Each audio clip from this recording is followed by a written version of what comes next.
meteorologists say that the beating of a butterfly's wings can trigger a chain reaction to form a hurricane halfway across the world.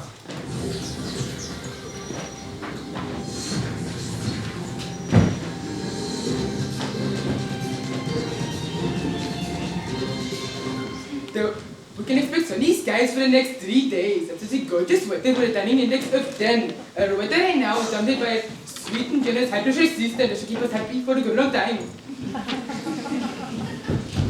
Putting on a plane, with its lines and movements and all, can generate a significant amount of wind and hot air. By consulting with the weather predicting guys with their numerous large computers and clipboards. If we take the barometric pressure of the eight air reaches the Sahara Desert and divide by... And we take the inverse proportion of the geometric, isometric, isosceles quadratic equations. And 2 plus 2 equaling 4. I think it's going to be a nice day. And by consulting with all the old people sitting on park benches, gumming tuna fish sandwiches. Say, you remember back in '54 when we had that big hailstorm that took the roof off the old McGivens place? Oh, that wasn't 54, you ninny. That was 58. 54 was the year we had the ice storm. Took down a big tree next to the turpentine factory. Well, all I can tell you is that we're going to have good weather for the next couple of days. My bunions ain't aching. My scalp ain't itching. And my arthritis ain't flaring up. And by consulting with your stepbrother, who recently almost passed his 10th year of high school. No clouds. I guess I'll go outside today.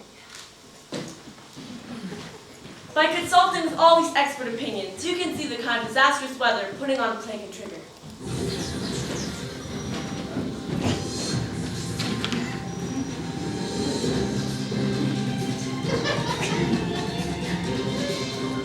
So if you're planning on getting some vacation time, you should certainly take it. Wait a minute.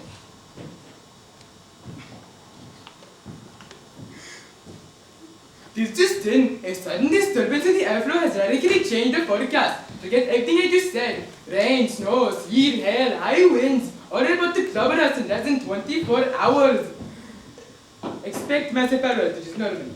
I would tell you not to panic, but in this case, panic! These numbers can't be right. According to the calculation of the third-degree parallel, And we take the inverse proportion of the geometric, isometric, isosceles quadratic equation. and if we put the hard drive into overdrive, we see that we're gonna get clobbered! Oh boy, I'm aching.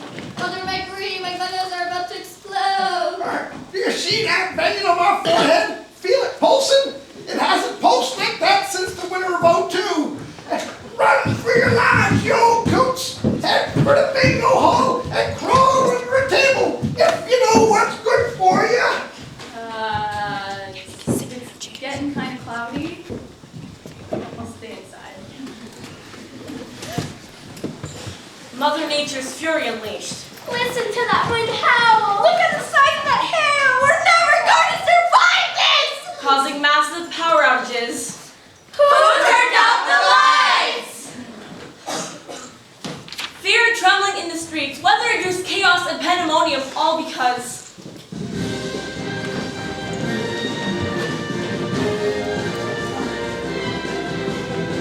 Cleanup after the largest storm of the century has barely begun, and the damages will be counted in the billions, says the governor, and not to mention the untold lives disrupted. The niggling question remains, what could have caused such a large disturbance and create such a massive storm? We have here a young man, Reed Brown, who has just almost finished his 10th year of high school, who's an expert in the field. So, to what do you attribute this disturbance in the air? Someone put on a play. Well, there you have it. Matthew. Reason number 10. Plays suck.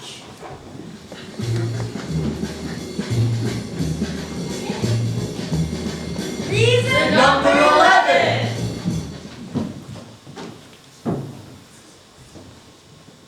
Because you're just too shy. You can barely get 2 words out in front of an audience.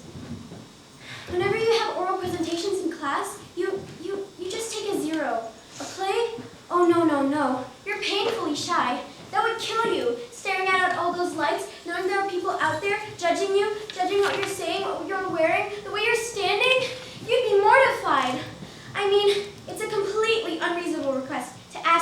in a play. They might as well tell you to stand against a wall so they can assemble a firing squad and have you shot, right? You're shy, remember? Hands freezing, armpits dripping, knees knocking, head pounding, shy! Is that a problem? Is it? Just because you're shy, can't you just be allowed to stay in a corner and be that way? Or does this society require that no matter how traumatic it might be, you absolutely have to get up on stage and do whatever some script requires? You're shy, darn it! Shy, shy, shy! So what if the script says sing the ABCs like an opera star? Are you supposed to just go ahead and sing away? A, B, C, D, F, G. That's way too much to ask of a shy person, I'm telling you! If the script should require you to grab some strange guy and hold him close like he's your favorite teddy bear, if it commands that you stroke his hair and grab his shirt as if you can't live without him, are you supposed to just go ahead and do that?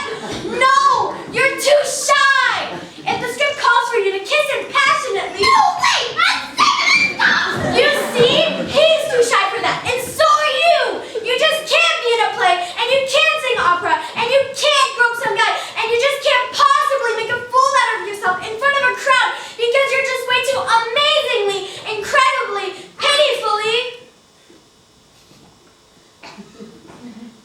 shy.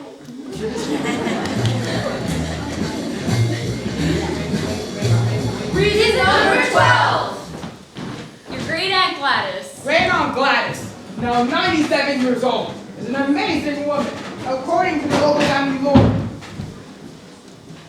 At reunions, everyone over the age of 35 has a great Aunt Gladys story.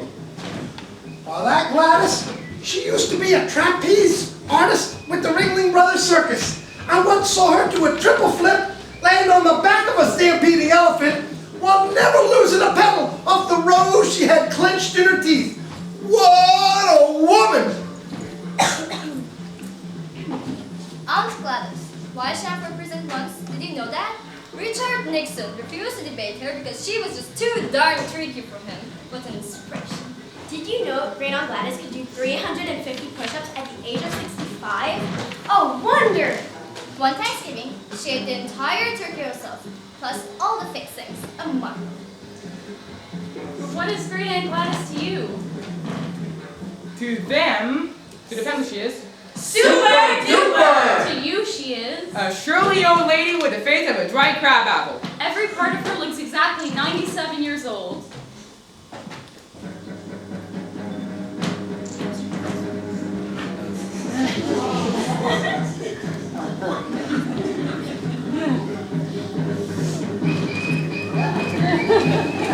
Oh yeah, shake it. Happy birthday yesterday.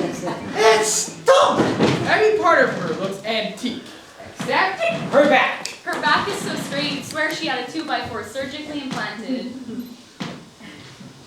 Sit up, you slobs. Sit up straight. Them, Did you know Great Aunt Gladys once juggled 3 running chainsaws and a live bear cub?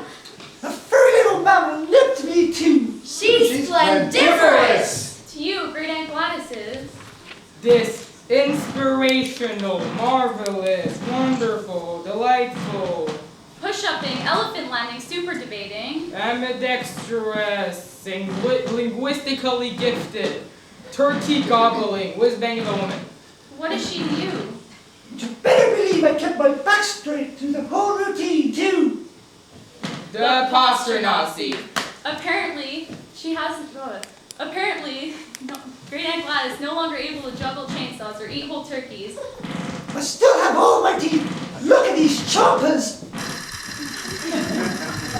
Apparently, she has no life now. She spends her waking hours attending every family event possible, including but not limited to Christmas, concerts, parent-teacher conferences, routine dental exams. and of course your school play. Great Aunt Gladys, wow! Great Aunt Gladys, ow!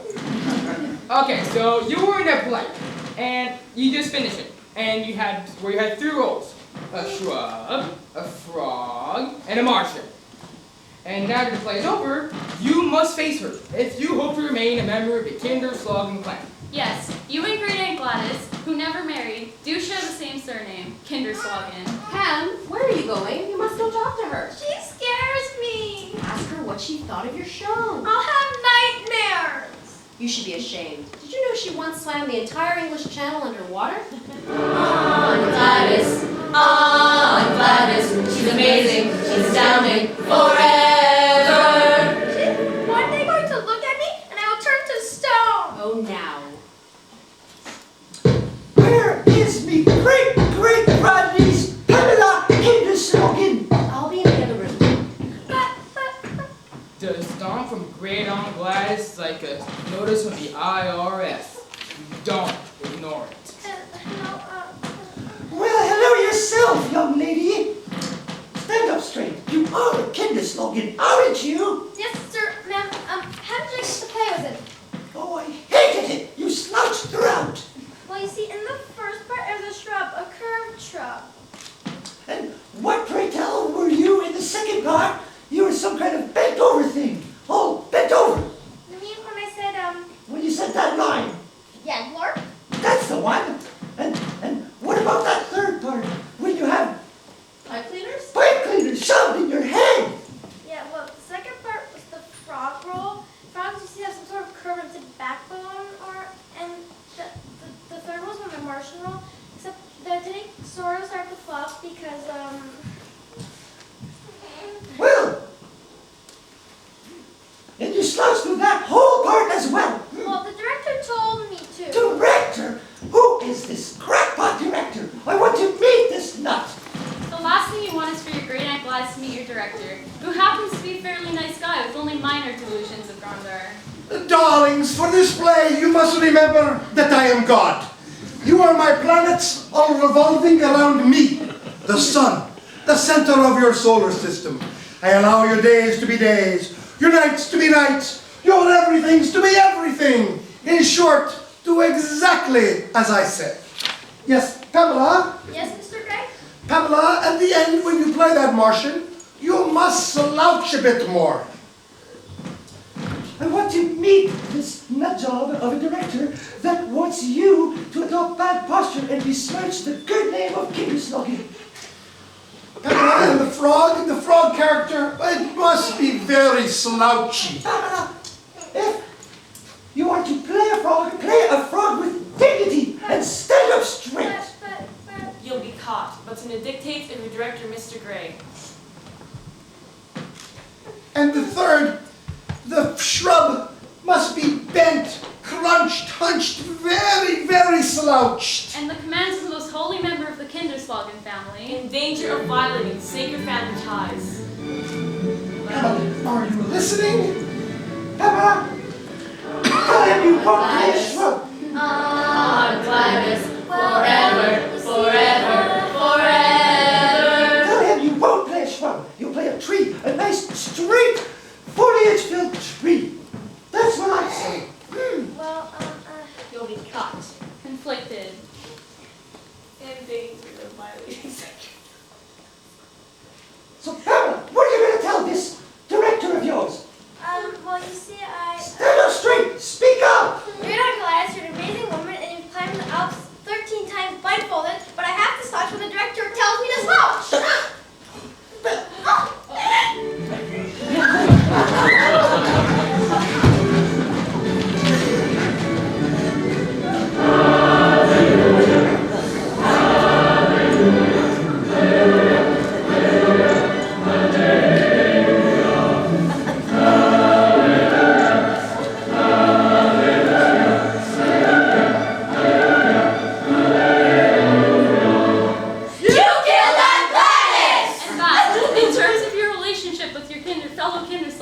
Would be a bad. Very.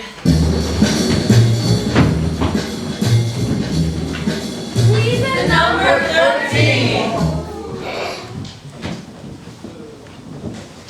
Because your mother wrote you a note that says, Mavis is allergic to plagues. If she is in one, she will break out in hives. Her legs will swell up to 3 times their normal size, and she will start sneezing uncontrollably. Please excuse her.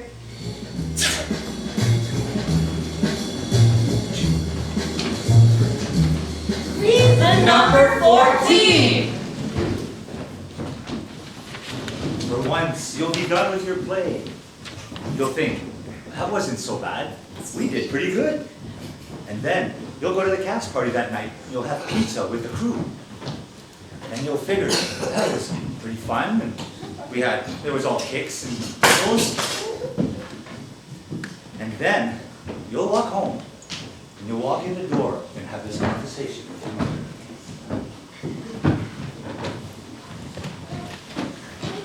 Hi, hey, Where have you been? I'm home. You're a bit later than I thought you would be. Oh, yeah. Pizza took a long time. You had pizza. Well, yeah, I hope you didn't have any pepperoni. yeah. You had pepperoni, didn't you? I don't remember. You did. I don't remember.